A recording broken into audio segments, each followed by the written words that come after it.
What is up, guys? Welcome back to another episode of Rangers Talk. Today, we're going to talk about the JT Miller extension in Vancouver just because it got Nico collapsing in the CVS. Talk about Jimmy Vesey signing a PTO, and we're going to give our standing predictions before we jump into it. If you're watching on YouTube, leave a like and subscribe. If you're listening to the audio version, leave a review, rating, all of that. And Nick still didn't change his name, but Nick, Oh since shit! since Yo, you had to I do remind me. since I do the Mets podcast, Can you change it for me? I cannot change it for you. You Or got you to want change to restart this shit? Like for real? No, I do not want to restart this, so we're just rolling with this. I bet. Okay, so Nico, yo, everyone, chill. Hold on. Before we start, I won 131. I won 131 comments in the whatever it's called, the chat. I won 131 comments. All right. So you know. All right, that's Nick's entrance. Nico, give us your entrance to the episode. Can I leave and then join back? Nico, shut up. I leave and join back. I switched your name. He's good. Hey. He doesn't got that ads like us. He's not cool. But nah, I'm joking, Nick. Anyways, what? So you want an entrance here? Yeah, give me your entrance here. I don't really have an entrance. I mean, We're putting on the spot here. Wow, I'm the only one on the screen. So, earlier I collapsed the CVS. JT Miller extension. So, that had me feeling a little down. I know these two are pretty happy about it, but I wanted Miller back as a Ranger, man. I did. You are correct that we are, but we'll start there. He signs an 8x7 in Vancouver extension, and I'm happy. This is a cause for celebration for me. The Rangers didn't mortgage the farm for a guy that they couldn't extend. They don't have to worry, I should say, about him going to Pittsburgh, going to the Islanders, going to the Devils, whatever division rival it may be. Don't have to worry about him in the Eastern Conference either. This is a round of applause for me. I'm happy. Didn't get back with your ex. This is a great day. There's no cheering for me there. I don't know why. And why is but that? I understand, but I just want like another big player. I don't know how well the contract will age though. I mean, he's already 30. He got a 7-year deal. Yeah. Right? I believe he's 30. Yeah, but yeah. Oh no, he's 29. He's going to be 29 this year, but still. Yeah. Yeah. I mean, next big fish out there, Patty Kane. No reaction. All right. Moving on. Moving on. But yeah, I'm very happy that one of the names now crossed off the list that we don't have to worry about coming to the Rangers. And yeah, no JT Miller coming back. I'm very happy about that. And hopefully we don't have to worry about Patrick Kane as well. So yeah, Nico thinks differently, but I'm hoping that we don't have to worry. Do we talk about that? Do we talk about Patrick Kane again? We talked about this in an episode a while ago. We could if you want again. Up to you. You can. I'm going to go to sleep while y'all talk about it. About Patrick Kane. No, we're not going to make this like Jack Eichel last year. Let's not do that. Small little news we just want to get to quickly. Jimmy Vesey finally signed. It's a PTO. Not much really to talk about.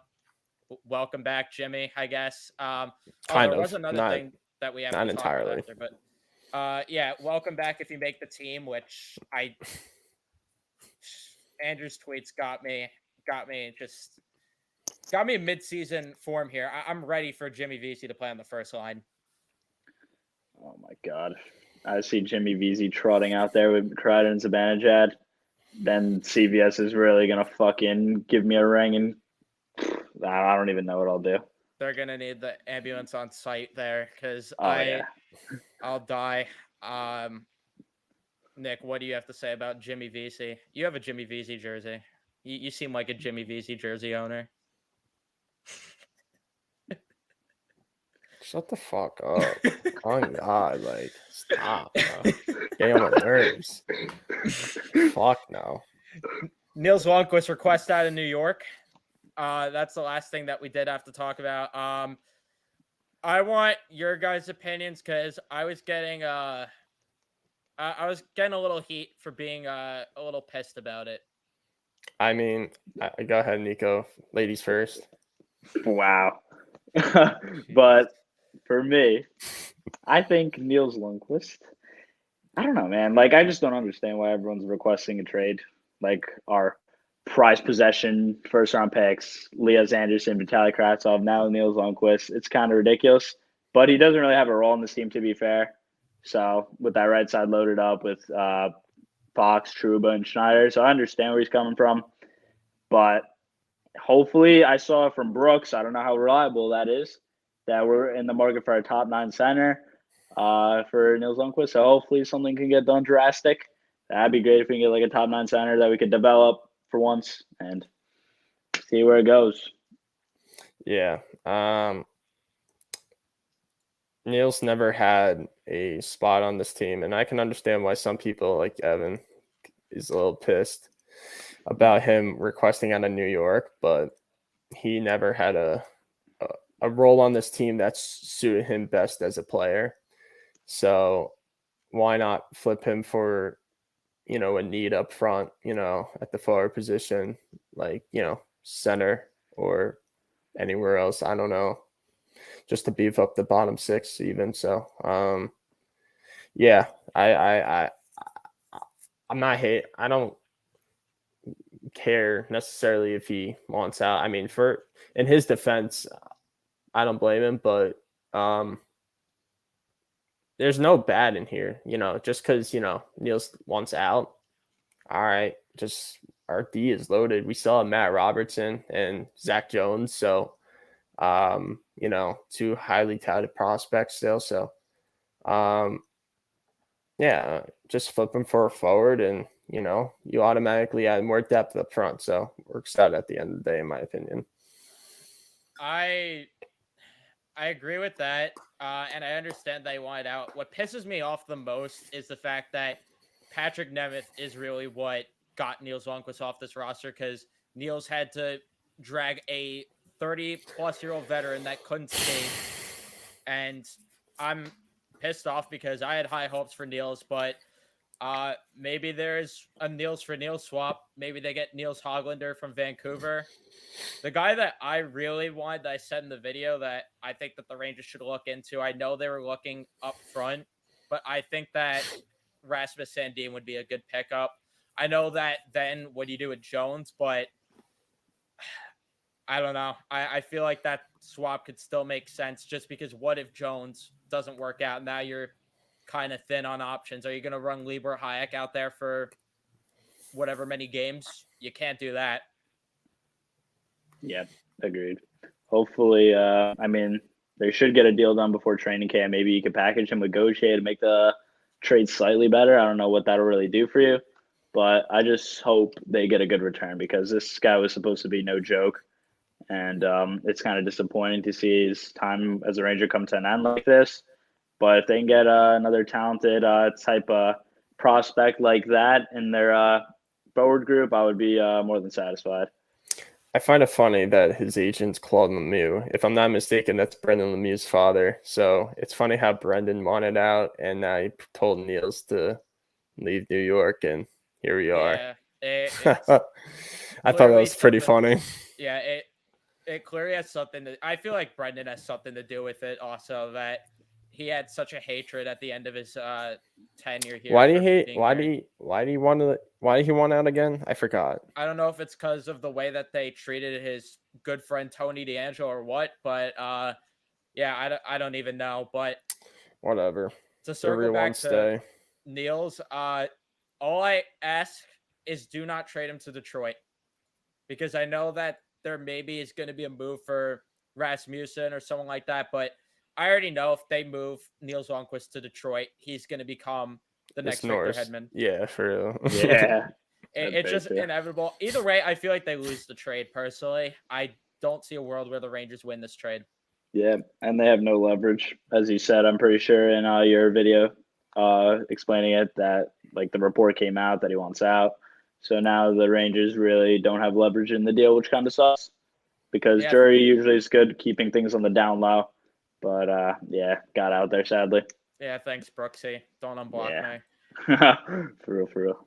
But now, since this is going to take up a lot of the episode, we will move on to our season predictions, because this is probably the last off-season type episode, because next episode, we're probably going to take a little bit of a break, even though we haven't been consistent. But next episode, we'll probably aim for somewhere right before the preseason. We'll talk about it, and then we'll have games to actually talk about. So this is kind of like the last off-season episode. So I figured let's do our season predictions now. Nico's prepared. Nick, on the other hand, doing this on the fly. So this is gonna be interesting to see. But let's just start this off. Let's start in the Pacific Division. Who do you guys have finishing last? You want to kick things off the fly, Nick, here? I think there's only one team fitting in this spot, personally, but maybe two. But to me, there's one. Yeah, I agree. You want me to just spit it out? Nick's currently looking up the Pacific Division team. Okay, so... I got it. It's gonna be Calgary. Yep, yeah. That's who I had in mind too.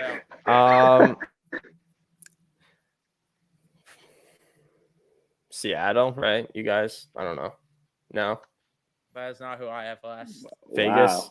That's who I have last. San Jose. Wait, you have Seattle last? I have Seattle last. I have San Jose last. Come on, you gotta trust David Quinn. Come on. All right, for real. All right, so okay, I could see San Jose last. What did Vegas do? What were their off season? A whole lot of nothing. Phil Kessel. Yeah. You know what? Pacioretty. I'll keep Vegas. I mean, the fact that you're considering them in last place is kind of crazy to me. No, I said I'll keep them in the playoff hunt. Never said last place. All right, so San Jose, Seattle. Let's say Anaheim. I don't even know I gotta see. I wasn't even prepared. How come I'm going first? You guys go. Okay. The fuck are you guys doing? Well, we said ours, but Nico, give me your reasoning why you have Seattle in last place. I just feel like still, I mean, they made some solid moves this offseason, but I just don't think they're anywhere near ready to be competitive still. Grubauer was abysmal last year. Their decor is just nothing spectacular to me. And they just got kind of a whole lot of nothing, in my opinion. At least the Sharks, you have guys like Timo Meier, Tomas Hertl, Erik Karlsson, Brent Burns, some veterans like that. Brent Burns. Yeah, I know he's kind of trash, but you sure that he's still playing for the San Jose Sharks? Oh my God, that's a bad look. That's a horrible look. Awful look. Oh shoot, I forgot it went to the Hurricanes. My fault. I'm putting in my prediction right now in Apple Notes. So give me a sec. Wow, man, I can't. Shut up. Keep talking, Brent Burns. Keep talking San Jose Sharks defenseman Brent Burns. But no, continue with what you were saying about the Sharks. Yeah, no, but I think the Sharks, I mean, they do have a familiar face behind the bench that does not happen to be a good one. But I think the Sharks will be a tad bit more competitive and finish slightly above the Kraken. I could see it the other way around, but per se, I got the Sharks out. To me, I have the Sharks in last place, not just because of David Quinn, but because of the fact that the roster kind of lackluster. Yeah, they still have Hertl. They have Couture. Is Timo Meier going to be on the move? Because he might be by the trade deadline. Nick Bonino probably gone by the trade deadline as well. And overall, they just don't have a lot of talented players on the team. Erik Karlsson, his health is always a question. And outside of that, they have a whole lot of nothing on the blue line and goal. Reimer, kind of trust him, but is he going to be here beyond the deadline? Can't say for certain there. With the Kraken, on the other hand, they actually made some decent moves, I thought, this offseason. They got Burakovsky, who is a solid acquisition. Bjorkstrand's another great acquisition that they made this offseason. You add Shane Wright down the middle in that lineup. Grubauer, no way he could be as bad as he was last year. So I think that the Kraken are just I'm not saying they're going to make the playoffs or anything. Spoiler alert for where I have them, but they're not a great team. But I think that they are not the worst team in that division. Personally, I think that the blue line is a lot better than San Jose's because San Jose's relies a lot on Erik Karlsson's health, which you can't do that. So I just like them for being more well-rounded with Alexiak, Dunn, Larson, Susie, guys like that. So that's my reasoning for having San Jose in last. Okay, fair enough. Nick, who do you have in last in the Pacific? All right. I still have Seattle last because I just do. I don't. I mean, I just do.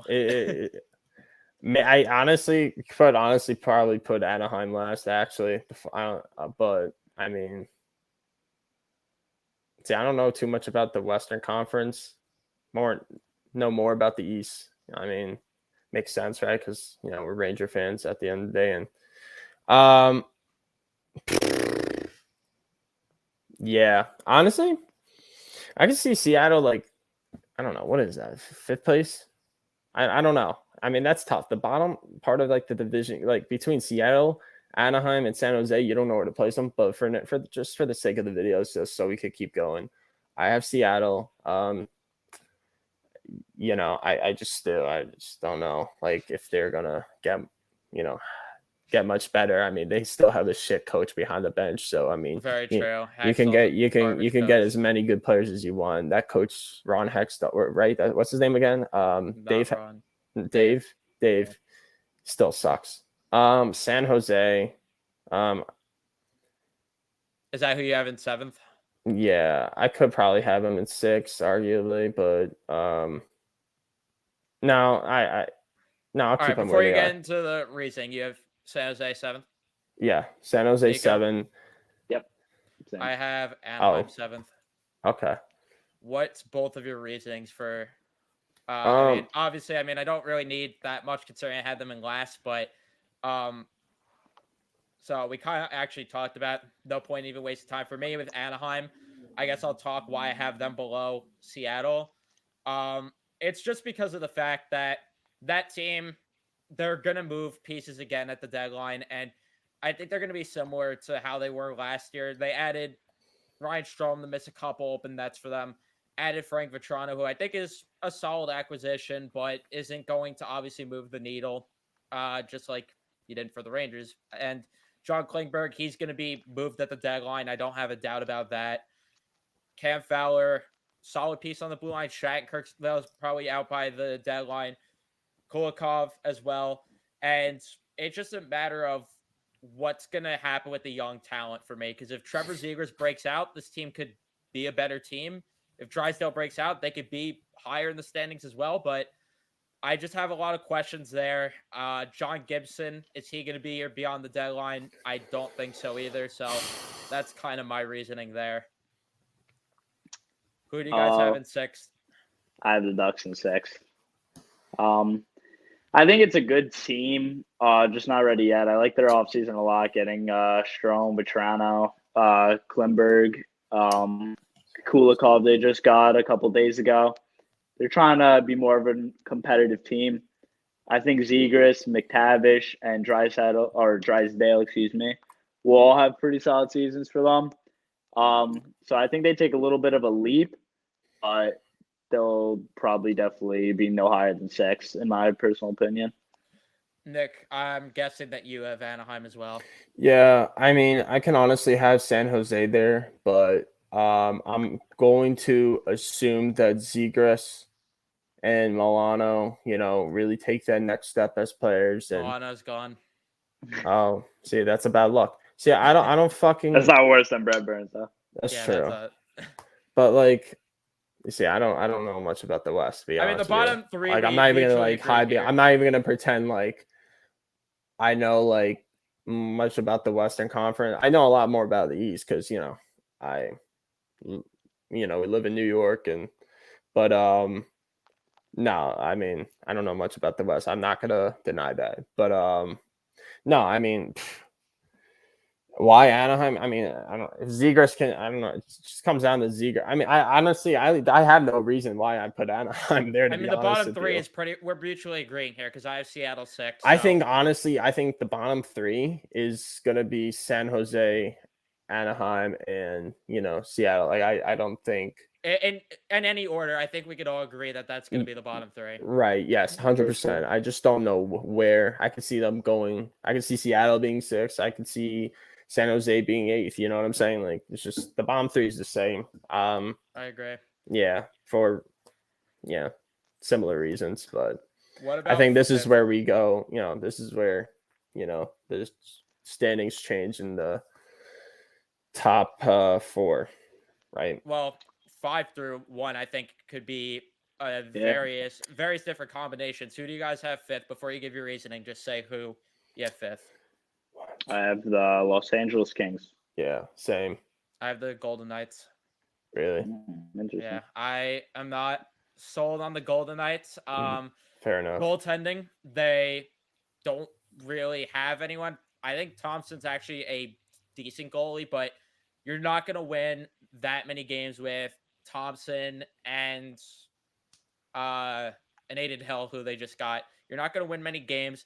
Health with the entire roster is a question. I mean, that roster had some bad injury luck. I'm not saying that they're going to have the same injury luck again, but it very well could happen because a lot of these guys are on the older side of things and they never really stay healthy except for Phil Kessel now. But I just don't know if I trust the team enough. I really don't know. And it's tough because I really was tempted to put them in the playoffs, but I feel like that this is going to be the year where they get slapped in the face and get into the reality that what they're doing is not going to work. You traded Pacioretty for nothing, and you keep doing this garbage over and over again.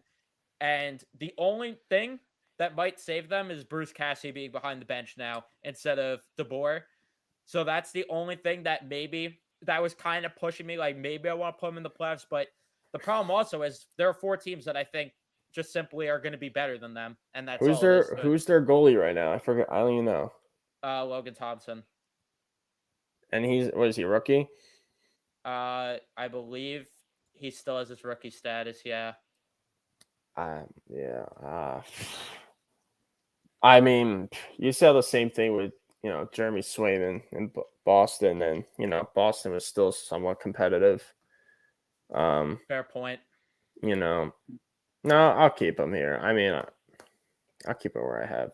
Why do you guys have the Kings in 5th?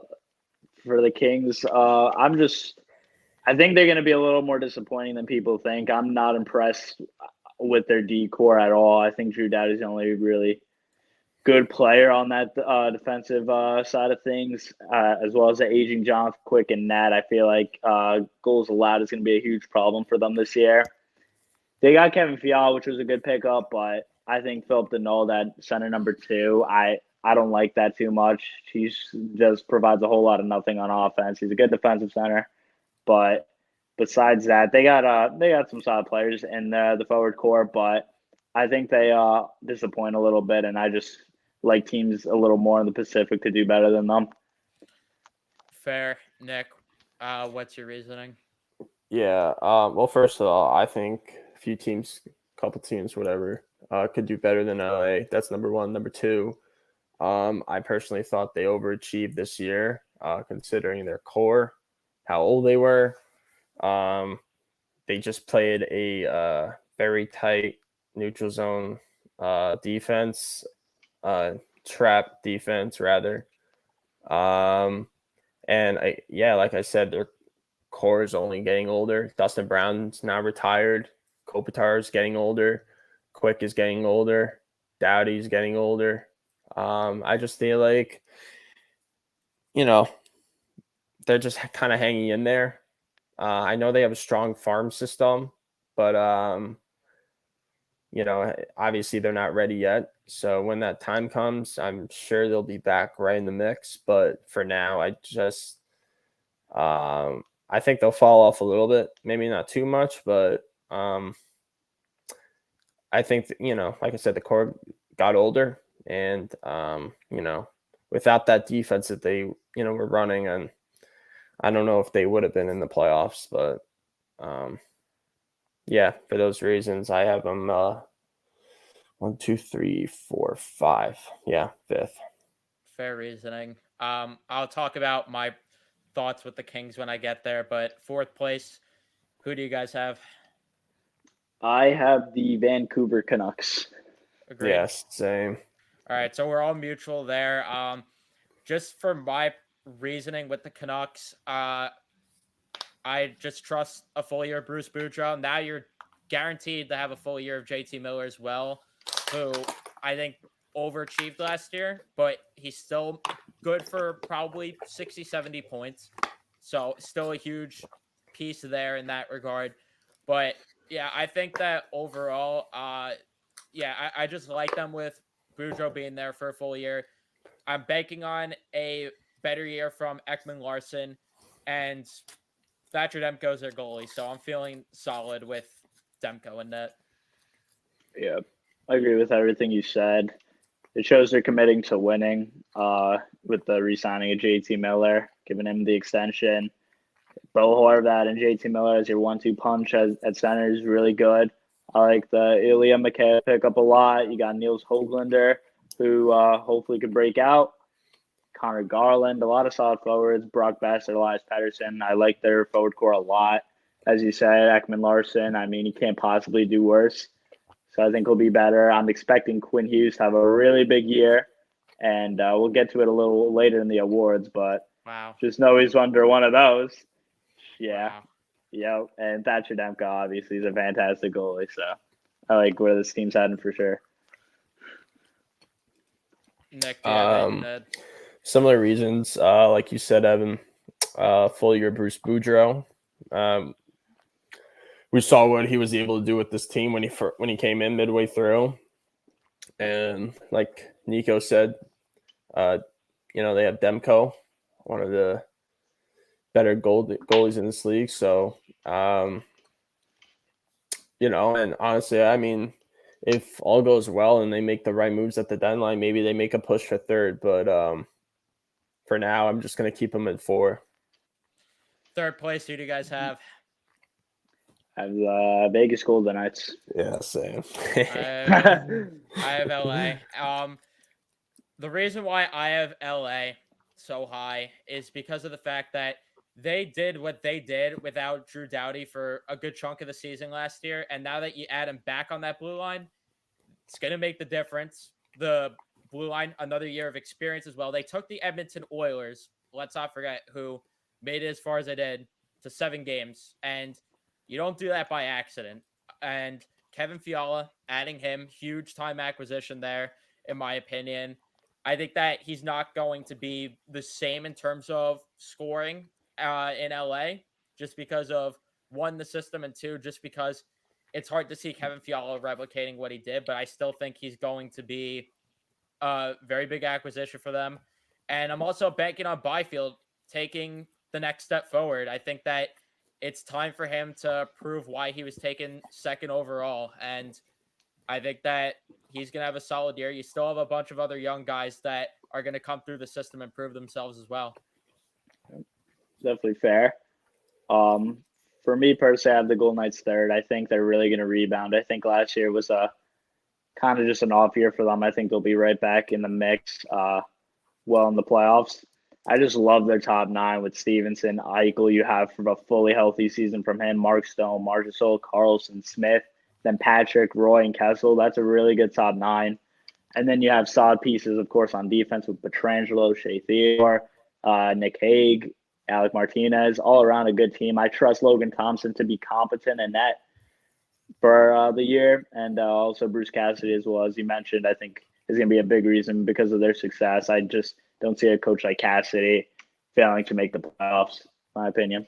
That's fair. And Nico just drove every single viewer away by saying his name. But saying, yeah. Nick, what's your reasoning?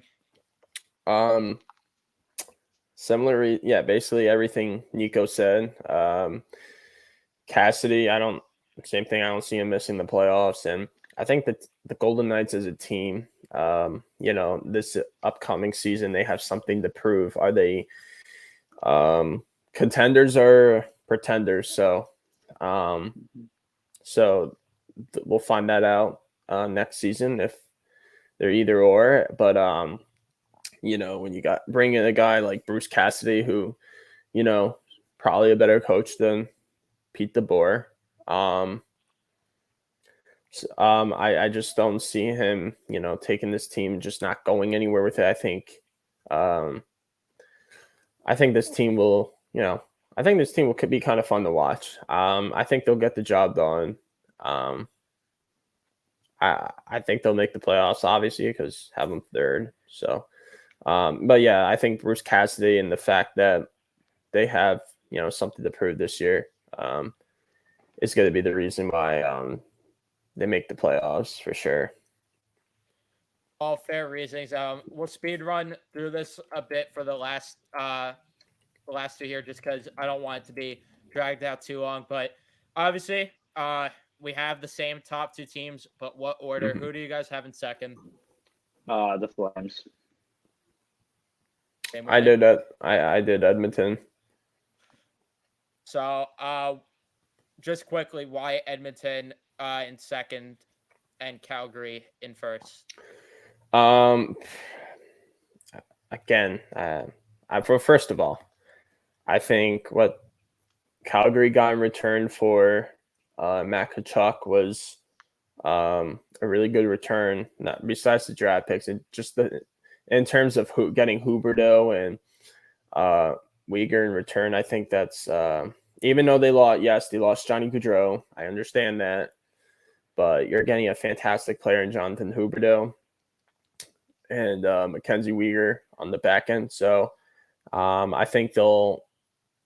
I don't know how much strong. I mean, you can argue that they got strong, and argue that they got weaker by a little bit, but I still think they'll maintain that top position in the Pacific. And Edmonton, I really have no reason why I put them in second. It's just because you think Calgary's better. I just think Calgary's better. Okay. Coached better, especially now with right what. Who? No. I'm thinking the Panthers. Never mind. Oh yeah. We'll get. Yeah. We'll get into that later. But no, I just think they're coached better too. So, by default, I just put Edmonton in second. I would have probably given you a reason if I put them in first because would have been in first, but I put Calgary there and they just kind of fell there. So, yeah. Fair. For me, just to make it quick, I'll say one thing with Edmonton for why they're ahead of Calgary. Edmonton finally has a goalie not named Mike Smith. I'll leave it at that. Yeah, true. I agree with that. We'll move on to the Central. And who do you have in 8th place, and why is it Arizona or Chicago? Yep. Or I should say, who is it? Arizona or Chicago? For me, it's the Chicago Blackhawks. Same with me. I'm not even going to waste time talking about them. Well, for me, I have the Colorado Avalanche. Really? Yeah, I really think Nathan McKinnon is going to regress this year. Wow. I really hate their coach. It's trash. I think that cup was a fluke. I think Makar is an overrated defender. I'm going to put Chicago in last place for real. I'm just going to, I'll put them in last place. Yeah, I mean, their leading point scorer is probably going to be Seth Jones by the end of the year since Kane will be gone and everyone else. So, 7th, we don't have to waste time. Arizona. I think we could all mutually agree. Now it's where it gets a little interesting. Maybe. I mean, I think that 6th place still is fairly consensus with the Winnipeg Jets. Can we agree there? I agree. Yes. It feels low to put them there, but it just I don't know who to put them above. Me, Mark Scheifele's not going to be there by the deadline. Kyle Connor's their best player, which he's great, but I don't see him as. Dude, honestly, I don't know. I don't see him as a superstar. Honestly, I'm not even gonna I think the Central stays the same. I don't think anything changed within the top half. besides maybe Minnesota or St. Louis, but I think, I think everything stays the same. But go ahead. Sorry, I got ahead of myself. Go ahead. Fifth place, I have Dallas. Dallas. Yep, me too. All right, fourth. This is where things might get interesting. I have Minnesota. Really? Yep. And That's very interesting. I'll give my reasoning. No, actually, give me yours, and then I'll give my reasoning. I have the St. Louis Blues there, actually. So a little bit of a mix up there.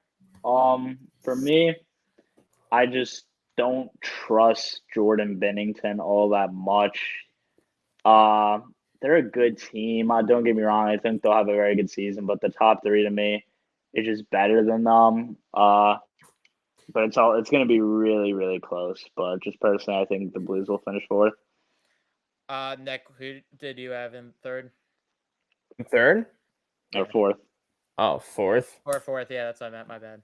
I know. I didn't mean to say Dallas as if I was agreeing with you to be in fifth. I meant to say Nashville. I like I said, I stand by what I said. I think nothing changes. I'll keep Dallas in four.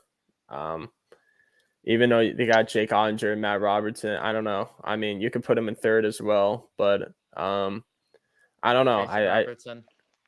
What's up? Jason Robertson. Did I not say that? Matt Robertson is of the New York Rangers. Oh, you know what I meant. Could have sworn I said Jason. Whatever. Oh. Well, viewers know what I mean. But yeah. No, I mean, I don't know. I mean, they could be in third. They could be in fourth.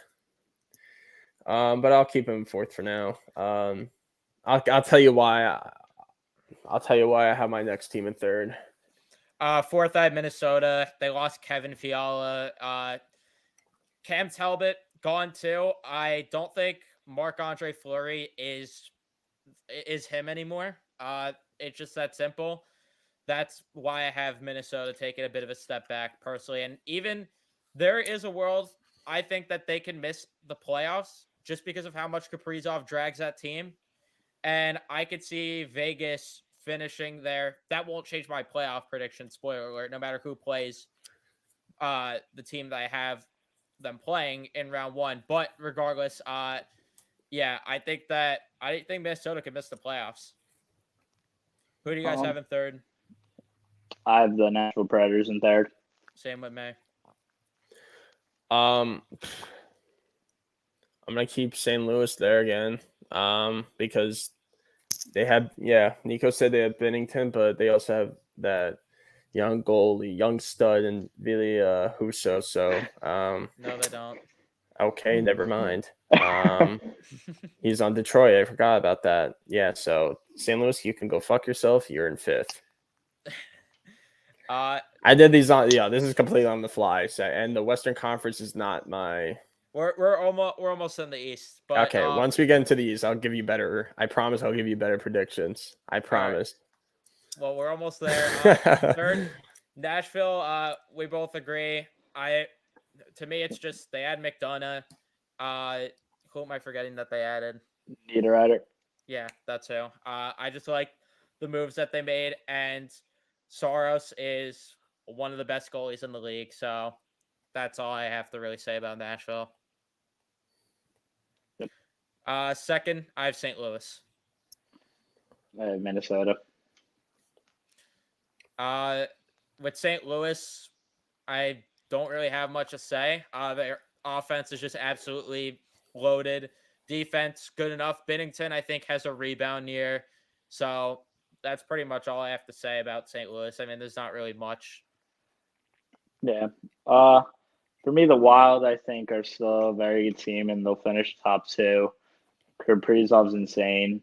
They got Ryan Hartman, Eriksson Ek up the middle as their 1-2.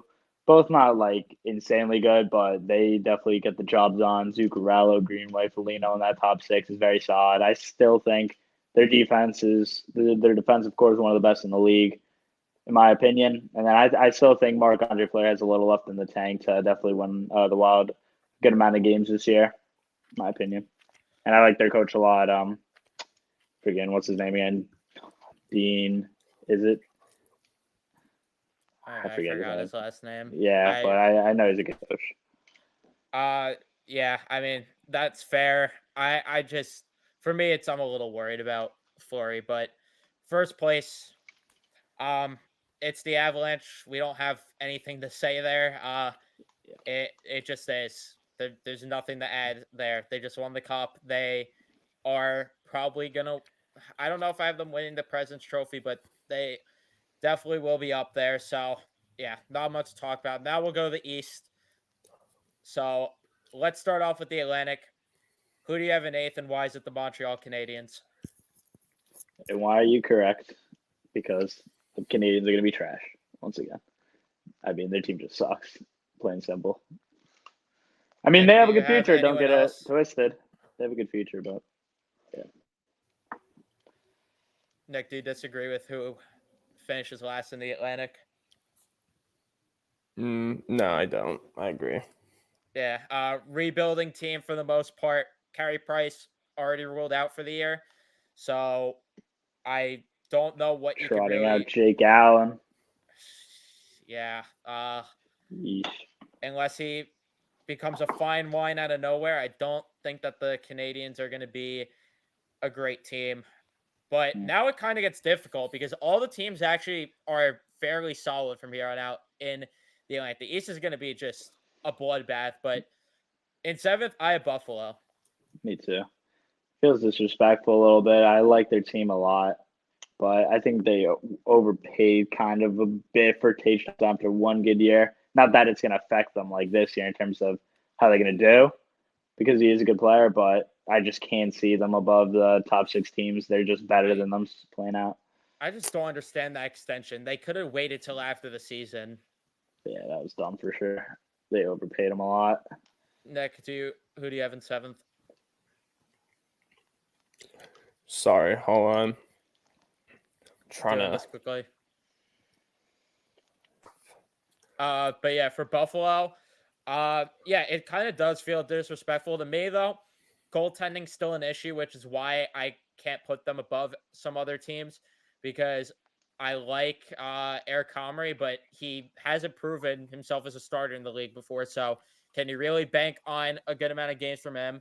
And then Craig Anderson's on the wrong side of 40 at this point. So what are you going to get from him? I can't really bank on that goaltending enough. The defense still has some question marks too, but up front, I mean, they have some solid talent, actually. You got Peyton Krebs emerging. Jack Quinn's going to come up this year, most likely. JJ Peterka might come through. And then just to add to Tage Thompson, Alec Tuch, and Jeff Skinner, who is actually good last year. And I don't think that he's going to be what we saw in that weird season. I think that he's going to be a decent player. So, Nick, do you have your seventh place? Yeah, team? Buffalo. All right, we'll move on then. Sixth, I have Detroit. Me too. I put Ottawa there. Despite I know they got Claude Giroux. They got the Brinket, right? Yes.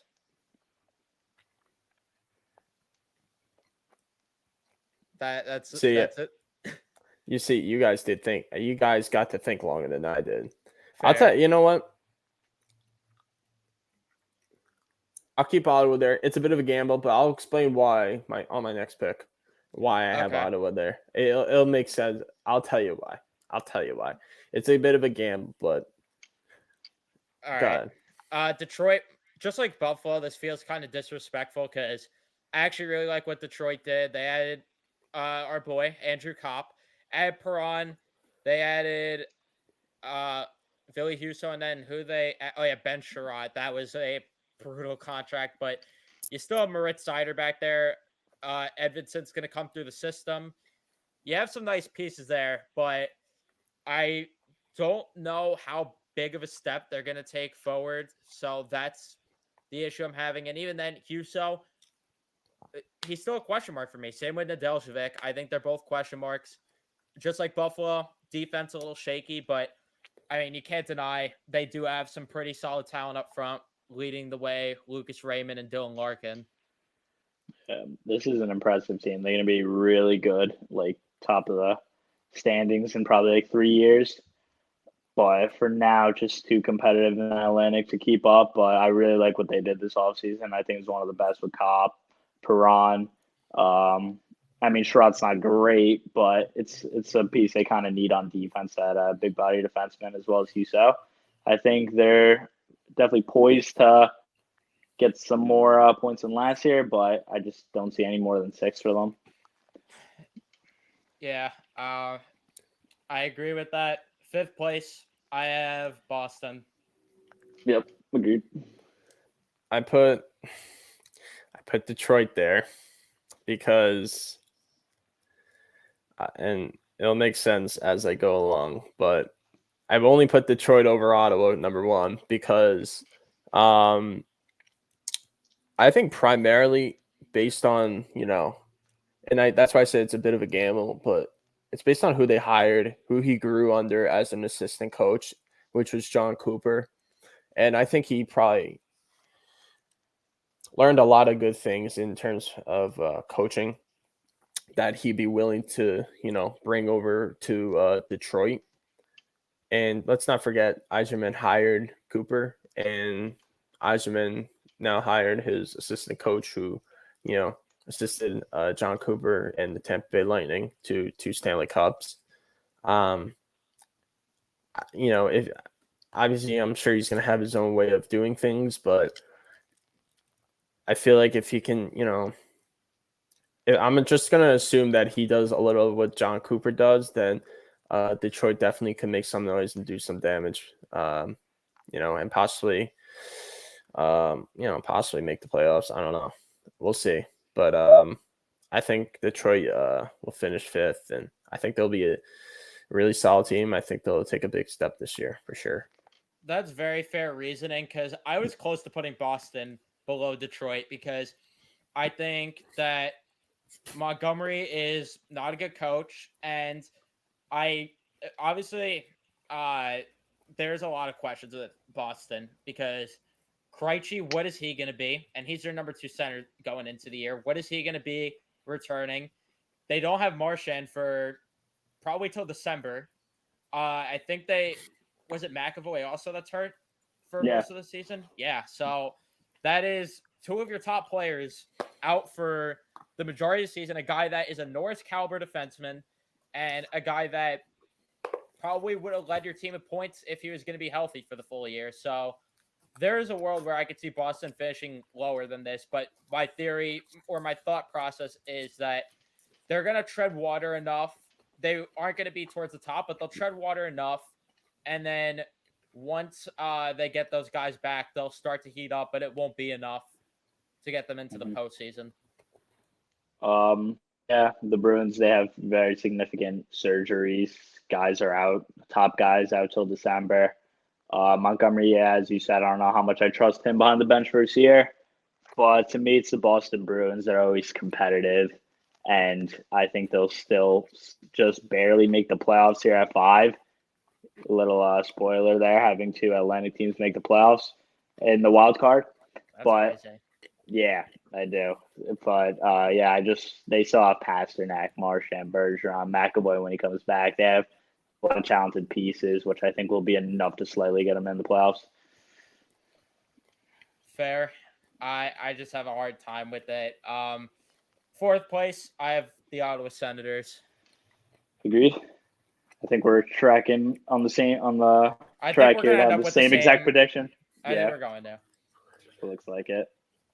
I put Boston in 4th because I know I'm telling my reason, but it's just because mine is different than probably many others. I put Boston 4th just because, first of all, Jim Montgomery, I get that people question him, but he's really not that bad of a coach. He, even when he got fired, he had a winning record, but he made the playoffs. He's got some playoff experience that one year in 18-19. He's really not that bad of a coach, but ultimately, I know you mentioned McAvoy, and who else? Marchand is out. McAvoy's out longer. How long is McAvoy out till?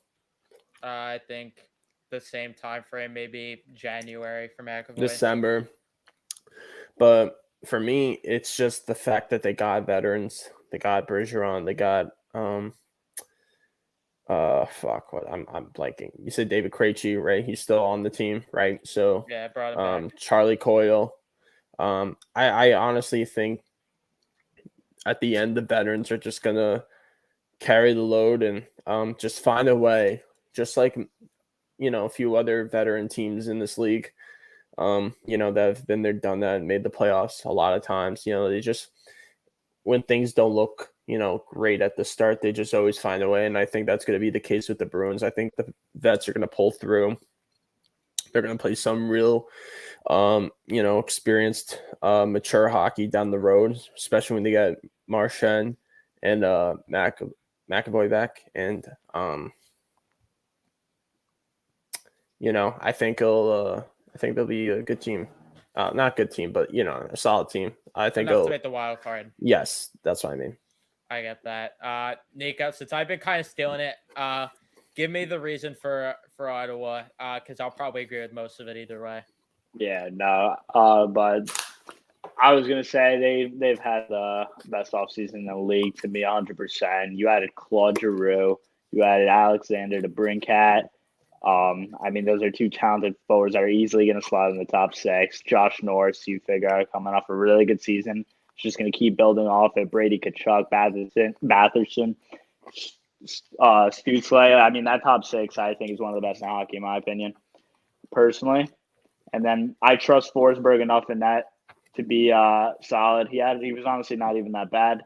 And then Shabbat. They got insurance with Cam Talbot, too, in goal. Yeah, exactly. 2 solid goaltenders to get the job done. Shabbat, I think, is a very good defenseman. Could be up there in the Norris conversation potentially. So all around good team, and I see them taking a big leap and entering a playoff spot. Yeah, the only question really is that blue line for sure. Still a lot of younger players on it, but if Sanderson ends up on the opening night roster, definitely someone that you're going to want to watch his first game because he's definitely one of the more hyped up guys. But even then, they still have some solid names on the blue line, like you mentioned, Shabbat, Artem Zub, of course, who, is a little overhyped because of his name, but still some solid pieces on the blue line. So I think, it's enough to get them in the playoffs. Third place, Florida. Yep. Nick?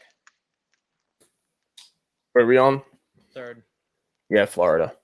Yeah, Paul Maurice is not a great coach. I think that's all I really have to say with Florida and why I think they're taking a step He's not back. bad. He's just not the, Yeah. He's not Joel Quenneville, which, obviously it's, I understand it, but, it sucks for the Panthers that they had one of the top coaches in the league, and then all that ends up coming out and everything, and you got to do it because you can't be employing a guy like that. So it makes sense, but it definitely sucks for Florida, but now and it's just weird that the President Trophy winning team fired their coach mid-season, but I don't like Paul Maurice enough, but overall, the talent's still there, and you get Tkachuk, who is great. The only problem that I really have with this team is the blue line. Now that you lost Mackenzie Weegar, when Ekblad inevitably gets hurt, because let's be real, he's never healthy for a full 82-game season. What's the insurance? Yeah. I think they're they're definitely going to take a pretty decent step back, that Tkachuk trade. He's a great player, but you have Huberdeau, who's probably slightly better, and then you lose a borderline top 10 defenseman, Mackenzie Weegar, at the same time in the trade. That was bad. It definitely will make them regress a little bit. Mark Stahl is not a great pickup either, in my opinion. Just the defensive core besides Ekblad kind of scares me. But they do have solid forwards like Barkov, Tkachuk, Bennett, Reinhart to carry the load for them. Bobrovsky, I know, was better last season, but see how much we could trust them. I mean, they just won the President's Trophy, so you can't drop them too much. Still a third place team for me. Agree. Nick, do you have anything to add?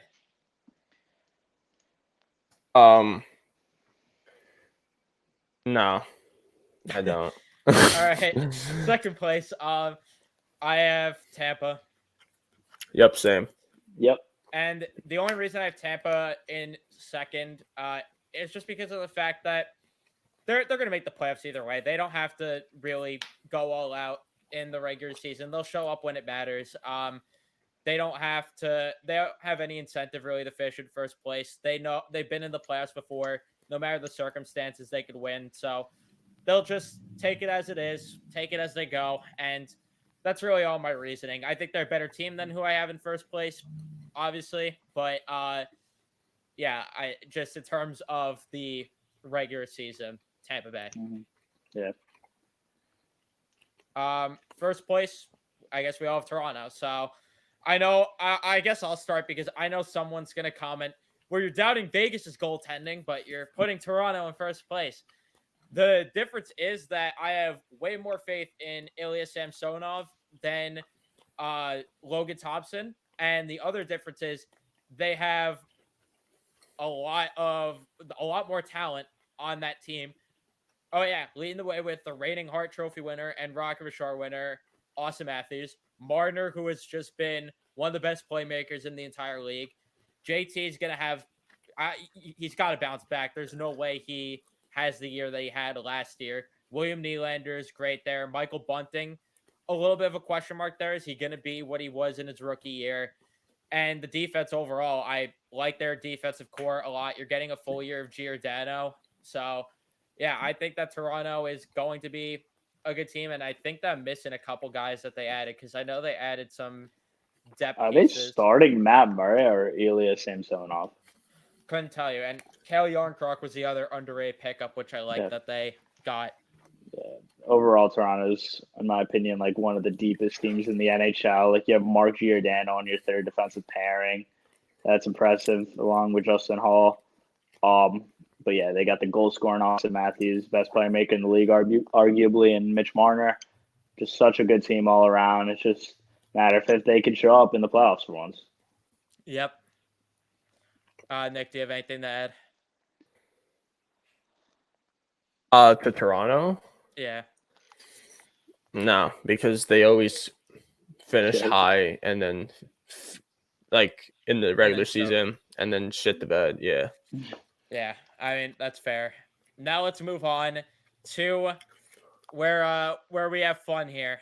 The Metro Division, our division. So let's start with last place. Who do you guys have in last? The Philadelphia Flyers. I have New Jersey. That is crazy. Yeah, I have yeah, I got Jersey. Yeah.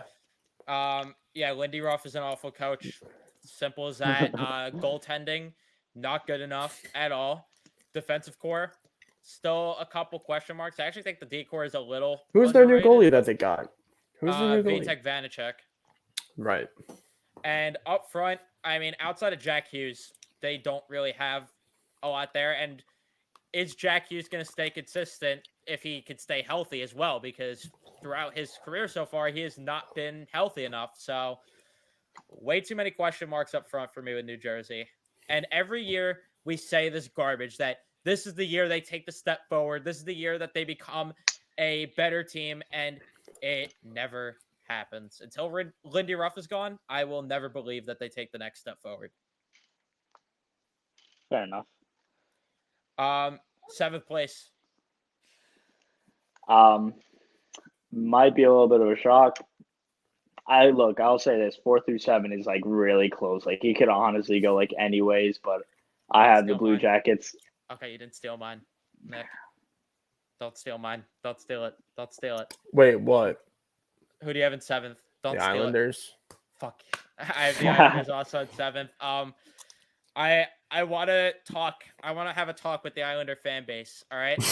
Let me put my screen back on for this because I was on Apple Notes. All right, I'm watching. Go ahead. All right, here. Let me have a talk. Okay. so Islander fans, because I know that you're going to be absolutely livid with the fact that I put you in 7th place, and I know the first thing that I'm going to hear is the road trip argument. But we have Adam Pelech. Well, let me. We have Josh Bailey. Let's go to the road trip. Let's go to the road trip quickly. Let's. I'm sorry. But we have Anders Lee. I mean, let me go to the road trip. But Lane Lambert's going to give us more offense. Oh, my mistake. But Lane Lambert, yeah, we'll start there, actually. Lane Lambert, he's probably just going to be exactly like Barry Trotz. And the whole argument that he's going to free up, he's going to play more offensive, but also keep Barry Trotz's defensive system. Well, let me tell you, that's not how it works. And if it's going to be that way, that just screams AV hockey to me, where you're going to play a free offensive game and then you get a 2-goal lead and you sit back and play defense. And I don't know about that one. But with that road trip, so the road trip that consisted of some very talented teams. So they lost to the Carolina Hurricanes, lost to the Florida Panthers. They lost to, let's see who else, the Nashville Predators. Did any of these teams miss the playoffs? The Minnesota Wild, the Tampa Bay Lightning, the Florida Panthers again, the Calgary Flames. Actually, no, that was their first home game, which they lost. They didn't win a home game until December, by the way. So, yeah, just want to add that. But but the COVID outbreak is what you'll say, right? Well, let me tell you right now that I don't care, because this team was still not good enough after their COVID outbreak, and it took them to play a 4th-string goalie against the New Jersey Devils to win their first home game in December. So I do not want to hear the road trip as the excuse. I do not want to hear the COVID excuse. They lost to teams that are just simply better than them, and they are mediocre at best. And I will come back on this podcast, and I will admit if I'm wrong about the Islanders, but I'm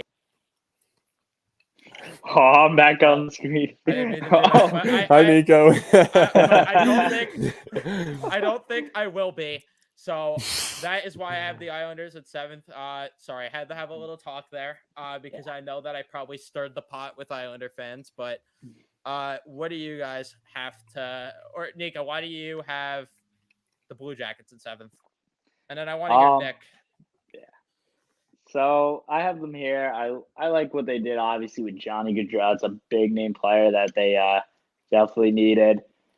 I'm just a little scared he is a little worse than what he was in Calgary, playing with Lindholm and Tkachuk, going from that to Boone Jenner and Patrick Laine, who, don't get me wrong, are good players, but they aren't Lindholm and Tkachuk. Then after that, in the forward core, a little disappointing. I like Kent Johnson a lot. I think he's going to have a good season as a rookie. And he's another one, spoiler alert, that will be in one of my awards. Well, obviously, we know which one that'll be. Cole Sillinger, solid, but they don't wow me, especially on defense. Zach Werenski. The rest is a little sus. And then Elvis Merzlikins in that, who was coming off a pretty bad season. I don't know how he's going to rebound. But, yeah, kind of still question marks for me with Columbus. I don't see them being anything too special. That's completely fair. I could understand the concern with some of the talent there. Let me quickly take the stage back for a second, though. I forgot some more. So I also let's talk about let's talk about the core of the Islanders. Let's talk about the core here. So Anthony Beauvillier, a guy that has never achieved over 50 points to my knowledge. Correct me if I'm wrong on that. Josh Bailey on the wrong side of 30. Kyle Palmieri, the wrong side of 30.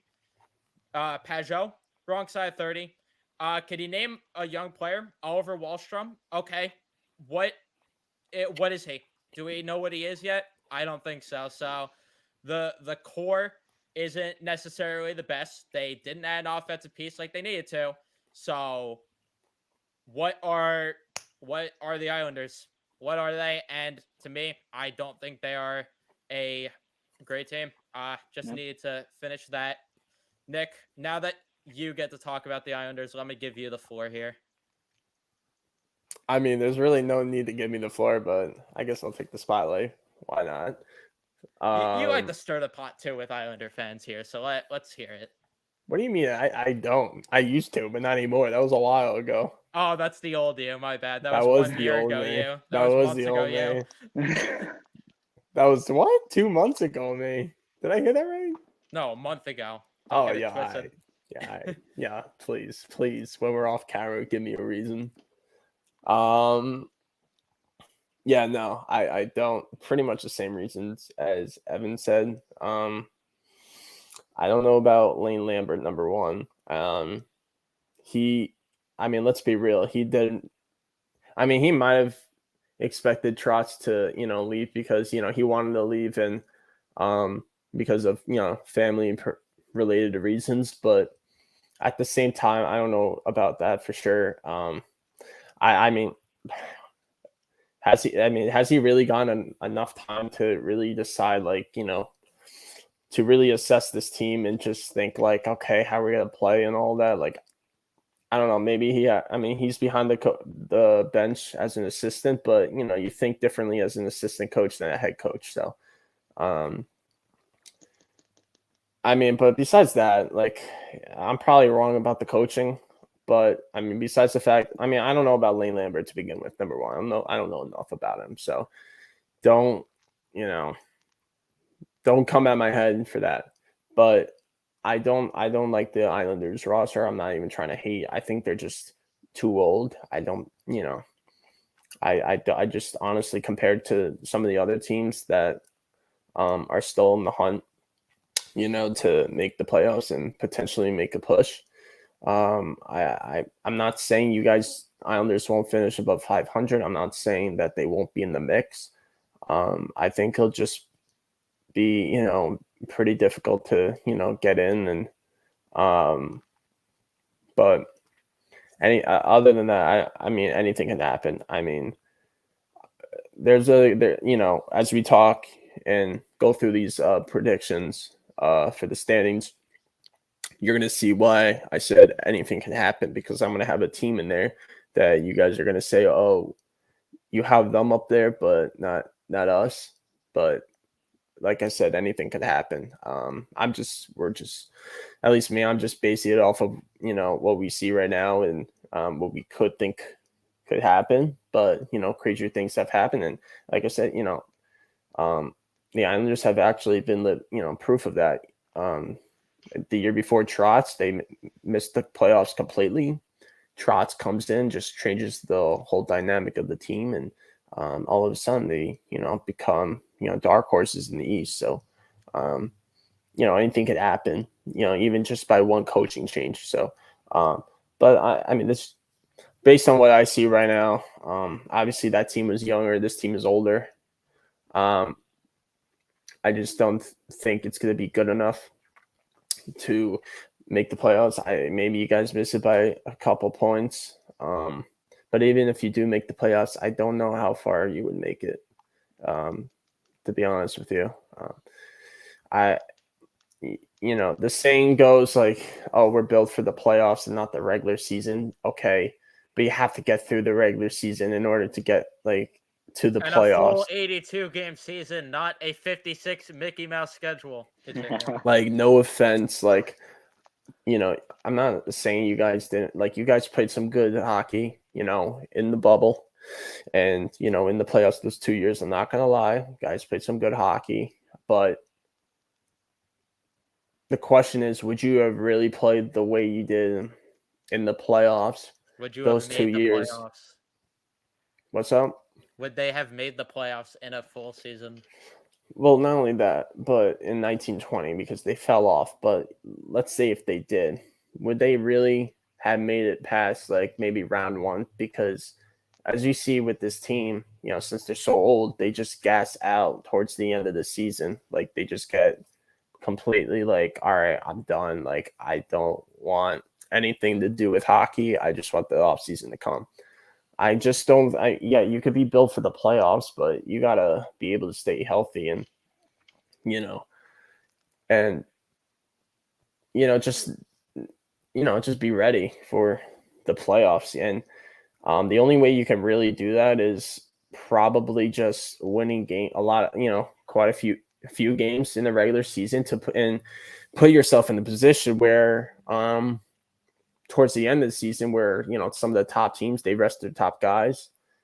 They did well in the regular season, well enough to the point where they can, throw a couple of games away just to give themselves some, their key pieces some rest. But, what I see in the Islanders, I'm not saying they can make the playoffs. I could see them making the playoffs if, a couple other teams fall off, or if Lane Lambert and the Islanders really mesh well. What I see with the Islanders is that they're going to be in the mix, and they're going to want to make the playoffs, obviously, because Lou doesn't want them missing it. So they're going to, try to get the team going and be like, hey, come on, let's make a push. And that's going to require a whole team, a full team effort, from game 1 to game 82.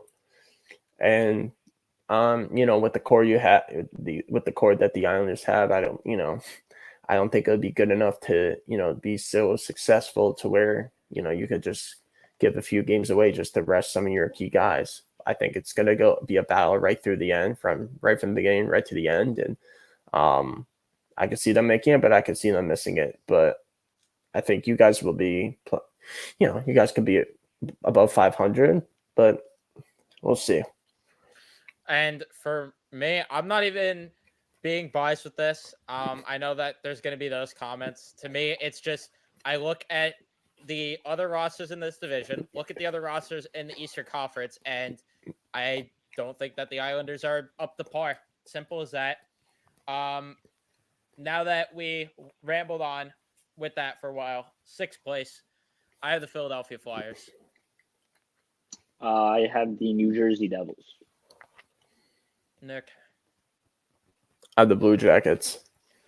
My reasoning for Philly being not last place, because I'm sure that's going to be the comments. I don't want to take too much away from Nick because I know he's really going to jump into it. But to me, it's just I can't count out a John Tortorella team. You look at the way the Blue Jackets were constructed the year after Panarin, Duchesne, Bobrovsky, all of them left.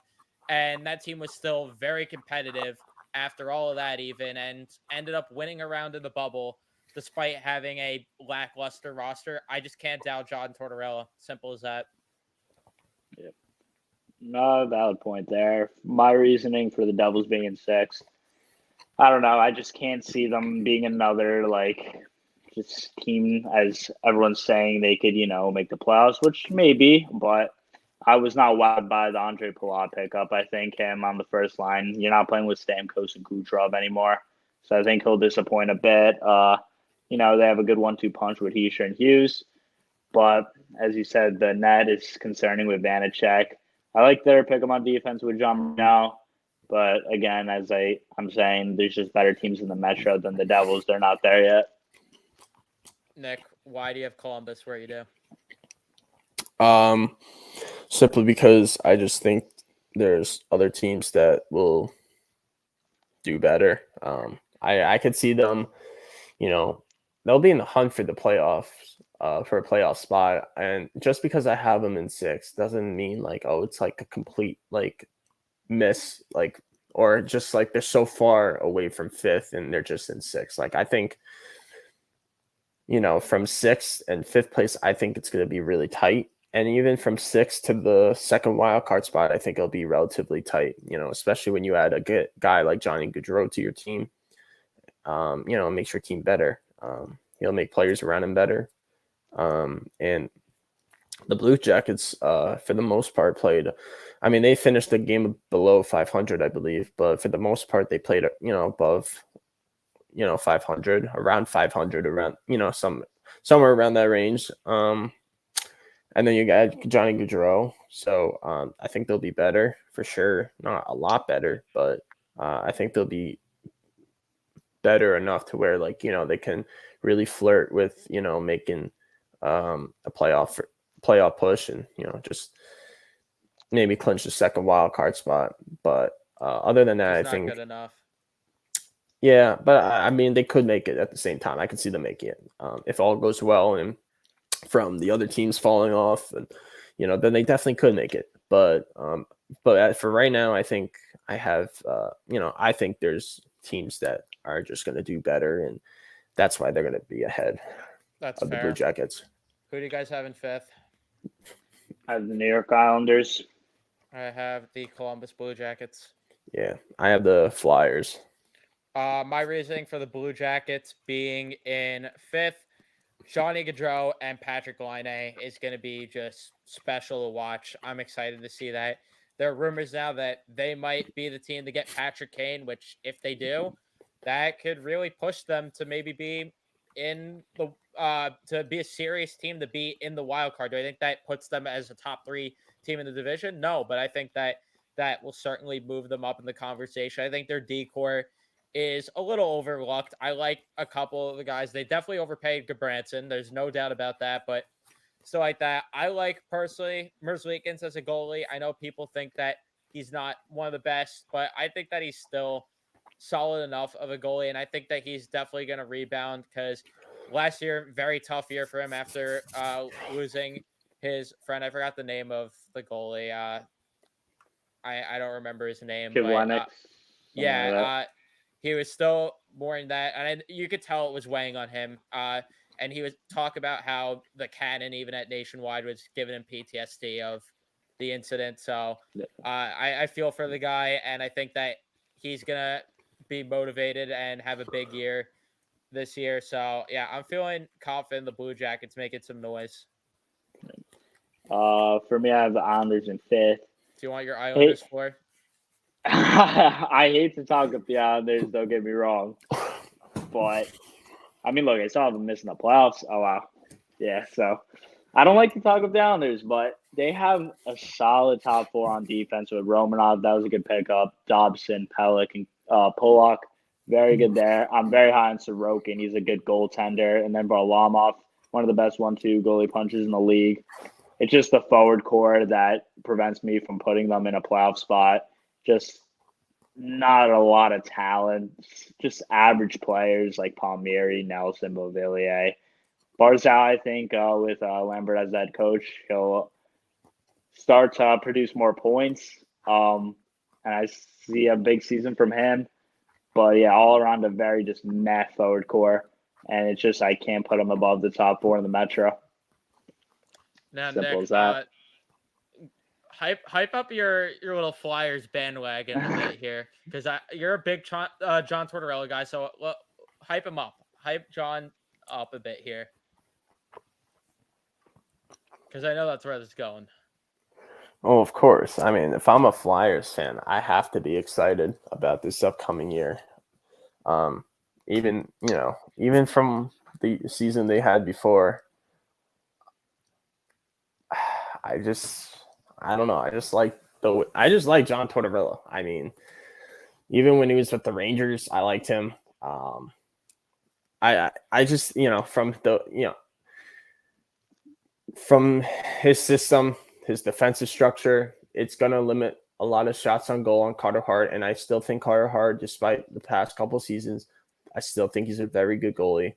And I think that's going to help him out tremendously. I know that's what Chuck Fletcher and his group were aiming for this offseason to, try to get a coach that, can help, not only develop guys and, be competitive, but also help the goalie situation in terms of just limiting shots against, because that was a big problem for them past season too. So, yeah, like past couple seasons rather. And I think Torts will just I think they'll get the most out of these guys. Now I'm not saying, I don't know how many people are gonna like him or not, or like him or not like him. I heard he mellowed down, over time. So maybe that'll definitely help a lot. But I think I'm not saying they'll make the playoffs because, we have teams like Boston in the Atlantic that, could sneak right in and take that. And then in the Metro, you got Washington. I just gave them my other pick right there. But I'm not saying I'm not saying that they will make the playoffs, but I'm saying just like watch out for them. They're a dark horse. They're going to be a team that that's gonna give other teams a hard time to play against, and they feel exactly like the Islanders. They lose Tavares and they hire Trotz, and everyone's still thinking, oh, they're going to be in last place. But now in reality, I'm not saying like well, I'm not saying like towards but in that terms level, of but like I'm saying that like it's a little bit of a comparison, in my opinion. Right, I hear you, but they're gonna get but the Flyers are gonna get a new identity now. They're gonna get a defensive hard defense, and it's just gonna be complete grit down low in the hash marks. They're gonna collapse. They're gonna those net front battles are gonna be gritty. They're gonna be grind, just a complete grind, and it's just gonna, Carter Hart's gonna like it because a lot of shot blocking too. He's not gonna have to. He's not gonna have to go into a game and be like, oh, I have to say 40 shots. No, it's like, could honestly go into a game now. You have to only do 20. So it's that it's gonna be that big of a difference. I'm assuming that they buy into the system, but no, they're gonna have a lot of teams with their hands full. Each and every night they play the Flyers, and it's just going to be hard defense. They're just going to be gritty. They're going to be not the broadsheet bullies, but when you think of the Philadelphia Flyers, you think of grit, just grit hockey, gritty hockey, and they're going to get that with Torts, and you're going to get a very good defense with Torts as well. Experienced coach, the Stanley Cup champ, has developed players, known to get the most out of their guys. But the problem with him is that he had beef with players just because he would yell and bench certain guys, or because they wouldn't buy into the system or whatnot. And but if everyone buys into the system, and the less problems means more success for the Flyers. And if that happens, I think they'll do very well. I think they'll be dangerous, especially if they're in a playoff position. All right, at the deadline, Chuck Fletcher wants to win, so he's going to definitely make a move or two to help, to help that team out, beef them up, and and then they're going to be, a team that you kind of have to watch out for. But just because we got to move things quicker. I also heard John Tortorella say on a Philadelphia radio show, he's like, we love Carter Hart and everything, but we got to make his life easier as well. So he's like facing like 40 plus shots like almost every game. Yeah, that's gonna change. Fourth place up. Who do you guys have? Washington. Yeah, same. Yeah, I like the addition of Dylan Strome. I like Darcy Kemper because he's proven, at least on the Coyotes, that he's been solid. So it's not like a Grubauer situation. Backstrom not going to play most likely this entire year, so that does hurt, but I still think they're a good enough team. Yeah, Wilson and Backstrom missing time kind of sucks for them, but it's the Capitals. They know how to win. Novi will just casually drop like 40 or 50 again. Yeah, so Darcy Kemper's coming fresh off a Stanley Cup. Yeah, Charlie Lindgren as his backup, which I love. So they're still going to be a very competitive team, and I have them in fourth. Yeah. Yeah, I think we're going to agree with the last three in terms of order here. Third, I have Pittsburgh. Yep, same. Second, I have Carolina. Same. And first, I'm the only one without a Ranger shirt, but I am biasly. I don't care. I'll admit that this is more of a bias pick. I'm biasly picking the Rangers. I'm riding the high. And you can clown me all you want, but I'm not even being biased. I actually genuinely think they'll finish first. You can call me biased. I really don't care. The only reason I'm saying maybe biased because Carolina, you could argue, but at the same time, 100%. But I think this team improved. This team improved. They got more. I've said this in the past podcast, more experience than they probably deserve to get, but they got it anyways. And just that alone, they're going to. Step their playoff. Second line center. Yeah, Trocheck too. So, but besides that, the kids like Laffy, Hedel, Kakko, they're gonna play with more confidence, and now the regular season is just gonna feel so much better, and they just want to get right back into the playoffs. So, but I mean, you can say the same thing with Carolina. They have something to prove next year. They blew a 2-0 lead, and they keep getting bounced early. Yeah, that you could say about that, but I mean, yeah, maybe a little bit of a biased pick, but to me, just trying to be as unbiased as possible, I just can't see how the Rangers don't finish in first this year unless something bad happens, like another injury. Oh, and and we're getting Sammy Blais back, so there you go. Agree. And he's going to be a key contributor. And key in the playoffs. And we're getting Tyler Mott back because I said so. Yeah. Nico, what do you have to add with the? Do you have anything to say about the Rangers before we move on to the next part? Yeah, you guys covered all the points. I mean, Igor Shesterkin can't possibly. And Igor, I forgot. Yeah. He can't possibly be better, I was going to say, than he was last year, but I still think he's going to be right around that level. You had Vincent Trocheck, an excellent second center. And, yeah, the kids are going to start to play well. You'll probably buy a piece at the deadline to help you out even more. That too. It's not Patrick Kane. Yeah, we'll see. I'm not going to go into that. Actually make us worse. Someone else, whoever. It's going to make us worse, but okay. Go ahead. Nah, I think Nothing. No. Shut up. Go ahead. All right, moving on. Let's move on quickly. We'll run through this. Nick, you don't have any preparation, so Nico and I will fly through this. We're gonna do our award predictions.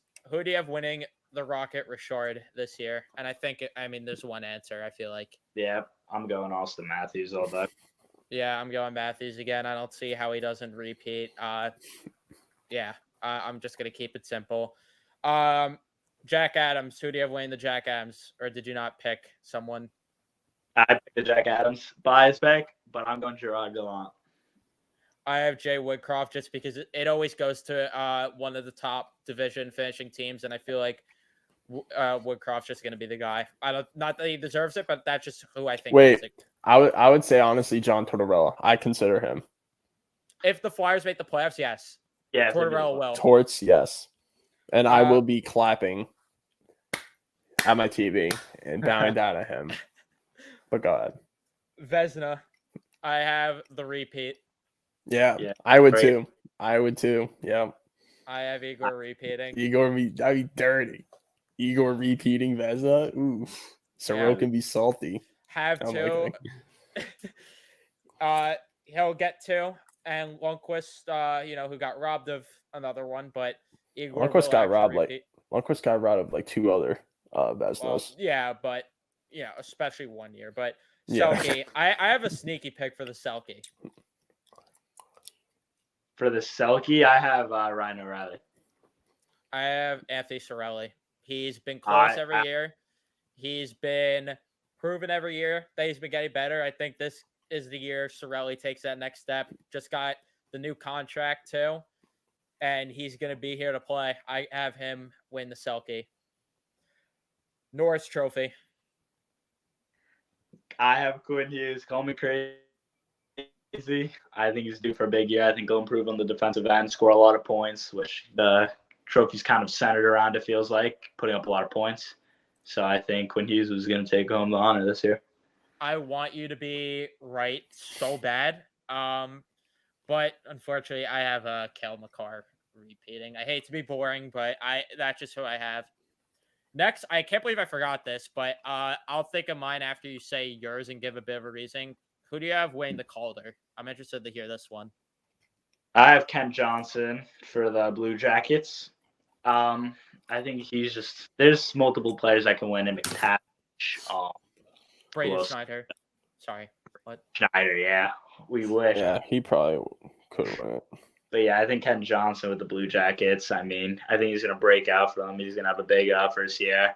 I just like the potential he shows, and very good hockey player both ends of the ice. And I think he'll put up like a nice 60-point season. In my opinion, I think he's due for something big. This is tough to think of. I don't want to be boring, and that's why I'm gonna go Jack Quinn, because you know what? I was high on Jack Quinn when he got drafted, and nobody else was. So I'm going Jack Quinn for the Calder. He's kind of my boy, low-key, so I'm pulling for Jack Quinn here. And I don't want to be boring. I don't want to pick McTavish. I don't want to pick any of the boring picks. I want to be different here. So I'm going Jack Quinn. Who do you have winning the Art Ross? So who is leading the league in points? For the Art Ross, I'm going another basic pick, but my opinion is yeah. The Art Ross is like fair. The Hart Trophy. Like they completely changed the meaning of the Hart Trophy. They just made it into like Art Ross 2.0. Well, it's a little it's different.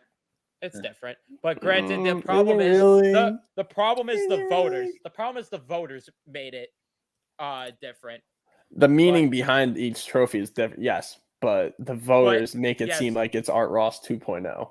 I agree because, you have Igor who finished third when he should have won it, but that's a whole other story because, the whole narrative all year is that the Rangers get carried by goaltending and that's the only way they made the playoffs, but then Igor doesn't win it, so makes sense to me. Yeah. The Jennings Trophy. I have Igor and Halak winning it, biasly. I have them winning it.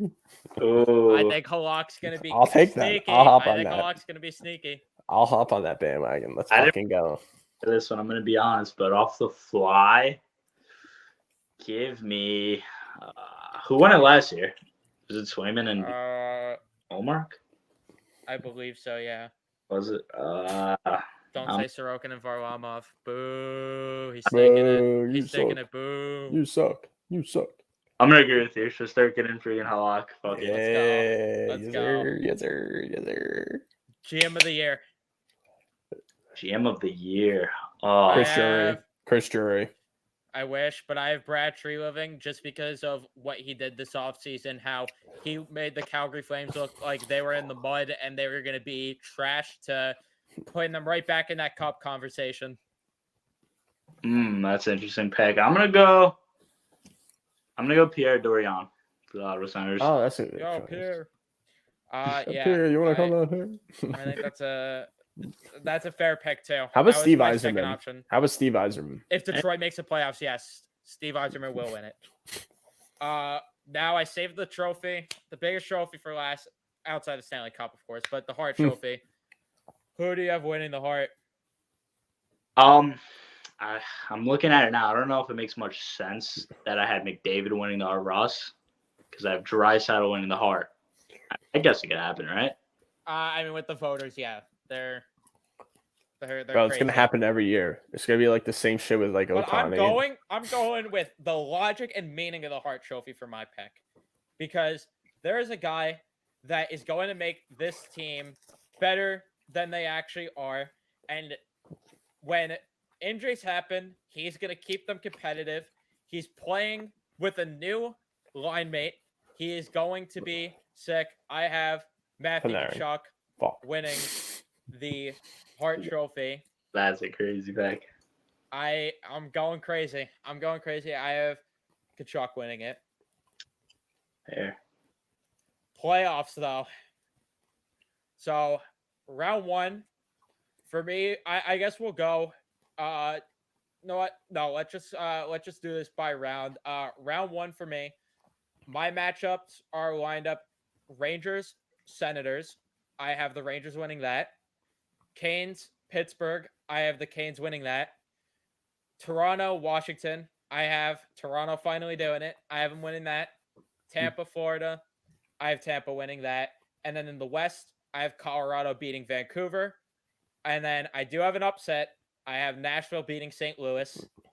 And then I have Edmonton beating Minnesota and Calgary beating LA. How many games for the Rangers? I didn't do games. Oh, okay. But I'd say 5 for that. Yeah. A gentleman's sweep. Yep. Yeah. For me in the East, I got the Maple Leafs and the Bruins round one. I think the Maple Leafs finally do it as well, beat the Bruins. Rangers. The Bruins. That's a bold take. Wow. Yeah, the Bruins own them, but I think the Maple Leafs finally get over the hump. Rangers, Senators, I have the Rangers.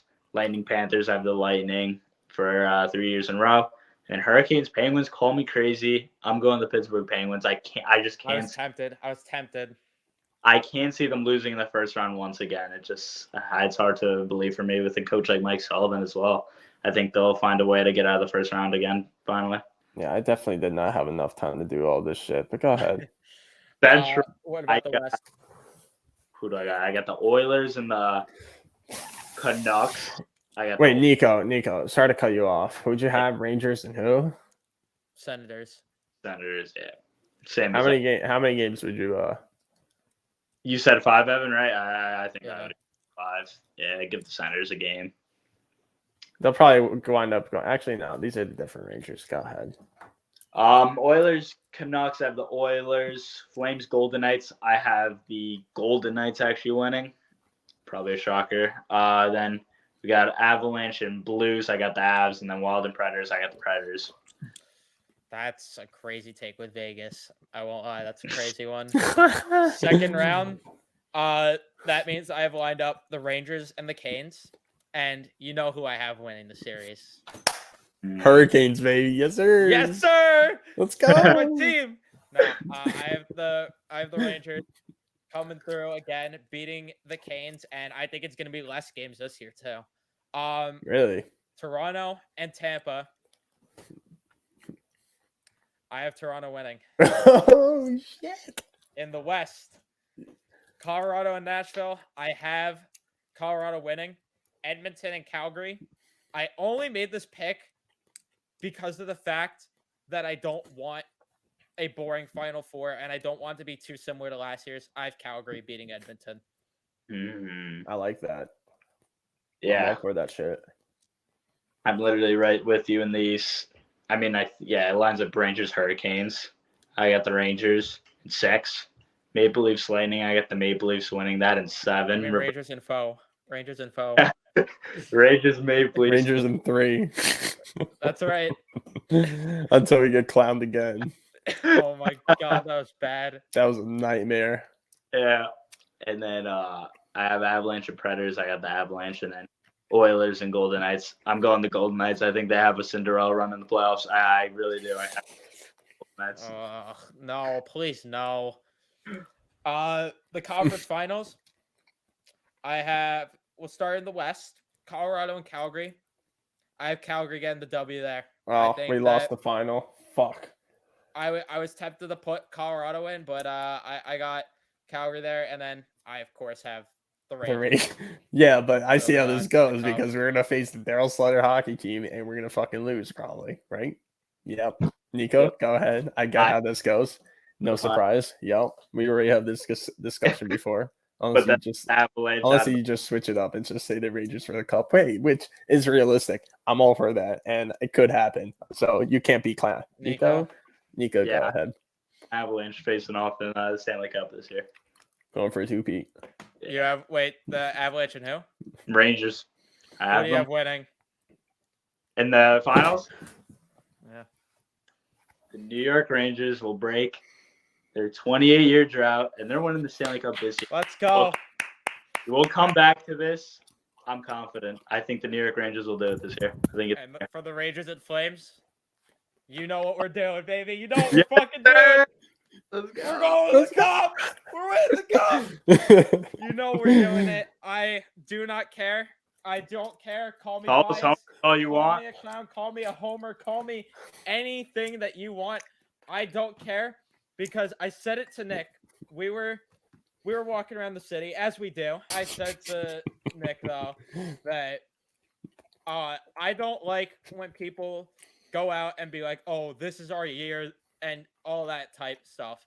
But if I'm saying it, there's some truth behind it. I'm feeling good this year. I'm really feeling good this year, and call me crazy. This is the most confident I feel like I felt in a Rangers team, at least going into a year. Because, in terms of going into the playoffs, there are years where I've had them winning the cup, but going into a year, usually I'm like, all right, well, we'll obviously make the playoffs. We'll see where it goes.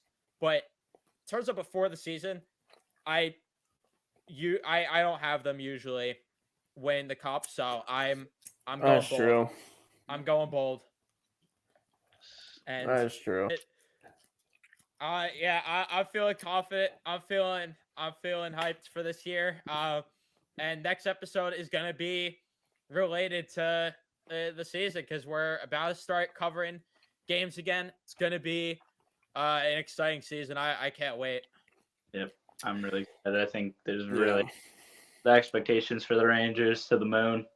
I'm hyped. I just got myself going crazy now. I got myself going crazy. Yeah, I think at the deadline also we'll probably make better moves than just Andrew, like better moves than what we did the year before with Andrew Copp and Vetrano. Not Patrick Kane. You know what I mean? So, yeah, because we would have to give up depth for Canes, and we don't want to do that. So. And also, can anybody name me the last time that a team got the big fish at the trade deadline and won the cup?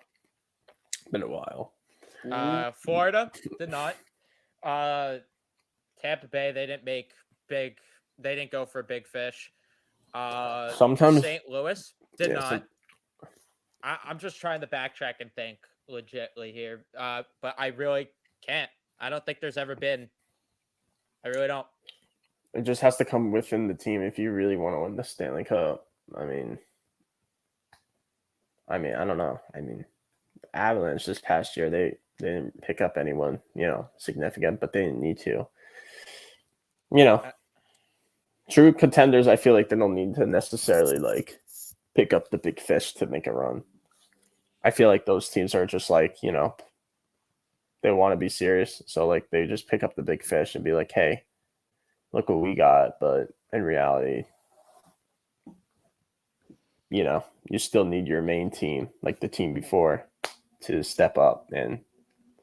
But I don't think, but the Rangers, we're just back where we started from because we got rid of everyone, Copp or the trade deadline pieces, and then plus Strome, but then we replaced Strome with Trocheck, who's obviously better. And our team, internally is just better because of the playoff experience we had and everything. So that alone made us a little bit better.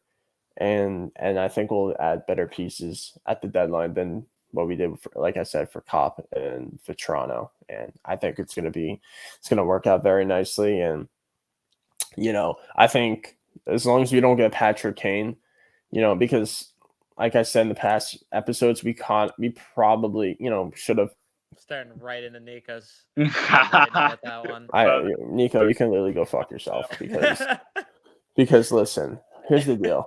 We can have this talk right now. This is a perfect time, actually. You're getting a pat. You're gonna get this motherfucker, Patrick Kane, right? You want this clown, right? You're gonna get 1 year out of him. You're gonna give up Kakko. You're gonna give up Pedal. Kakko, dude. You're gonna give up. I'm sure you're gonna have to give up one other piece. Whether that's future or not, it's still gonna hurt us. Now or later, it's still gonna hurt us. And then plus that first round draft pick. All that for Patrick Kane, for 1 year, Patrick Kane. Yes. What makes you think that's a good idea? Respectfully. How could you just pass up that opportunity? Okay, but we said the same thing with Rick Nash 10 years ago. That was 10 years ago. We're really gonna bring that out? But it's a good example though, because we honestly could have been right back in contention. We could have been in the final. We could have been back in the conference final. We really could have if Rick Nash wasn't on that team. We should have just built off of what we had. Sometimes the best, the best addition to the team is just to not add anyone. Just go with what you had before. All right, Lou, chill out. You know what I mean. But no, I agree with you there on Patrick Kane. So, I think now that we're doing it the right way, hopefully, unless Chris Drury just gets on Percocets and just be like, oh yeah, we'll take Patrick Kane. You can have Lafreniere and Kakko. I think we'll be chilling if so. And I'll set us up for success. In a deal, I'm gonna be in the CVS collapsing. That's not even a doubt. I will too, bro. I would actually just care. I'll call the paramedics on deck, bro. I am going to be collapsing. Are you with us? He's like, no, life, you got traded. They can't do that to me.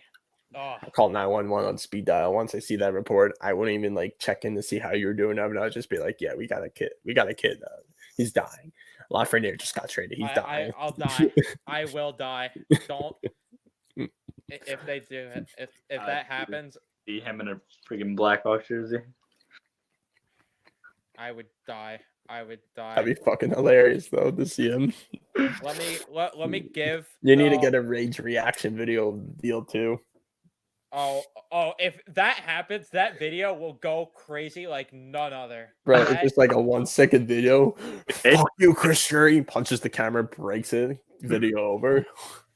Oh, I'm breaking that camera better than Dryden Hunt broke the camera in the net. Are you kidding me? The Bruins. He's gonna pull my like some ISO speed shit. Like he's just gonna rage everywhere. If you know, you know. All right. But that's going to be where we end the episode. Thank you so much for watching. If you were watching on YouTube, be sure to leave a like and subscribe. Turn on your notifications so you know when we upload next. And if you're listening on Apple, Google, Spotify, podcast, wherever, leave us a rating and review. Thank you so much for listening. We'll see you in the next one. Let's go, Rangers.